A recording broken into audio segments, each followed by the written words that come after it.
अस्सलामु अलैकुम वरहमतुल्लाहि वबरकातुहू।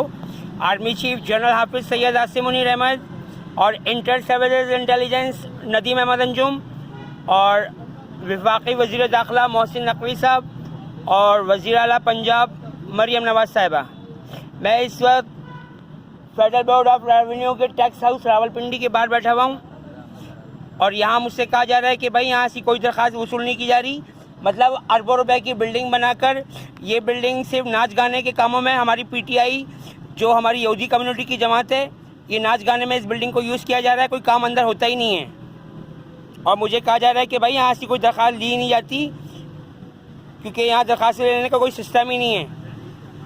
मतलब यहाँ हमारी यहूदी कम्युनिटी बाहर झोंकने के लिए पीटीआई को इस्तेमाल कर रही है। तो आर्मी चीफ साहब ज़रा गौर व फिक्र से काम ले लीजिएगा क्योंकि यहाँ जो हमारी यहूदी कम्युनिटी के पाकिस्तान तहरीक इंसाफ के नौजवान हैं तो वो मुझे अंदर जाने से रोक रहे हैं।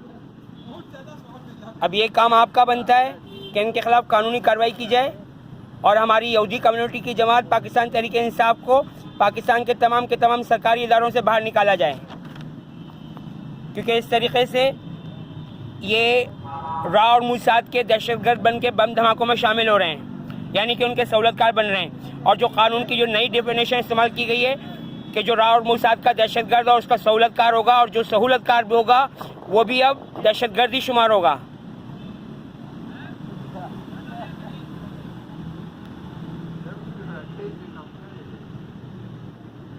तो आपसे दरख्वास्त है, इससे पहले कि हमारी यहूदी कम्युनिटी इस गुस्से में कि मैं यहाँ पहुँचा हूँ, पूरा फेडरल बोर्ड ऑफ रेवेन्यू का ये टैक्स हाउस रावलपिंडी को पूरे बम धमाके से उड़ा दे, क्योंकि अब ये यहूदियों के किसी काम का नहीं रहा, क्योंकि यहाँ मैं पहुँच गया हूँ।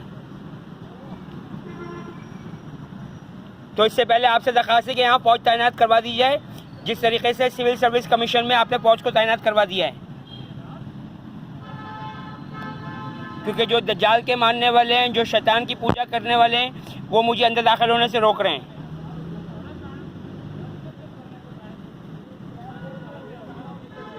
अल्लाह ताला उम्मत मुस्लिमा को अपनी पनाह में रहमत में हिफाजत में रखे और दूसरे मज़हब के बेगुनाह मर्द औरतों बच्चों बूढ़ों को भी।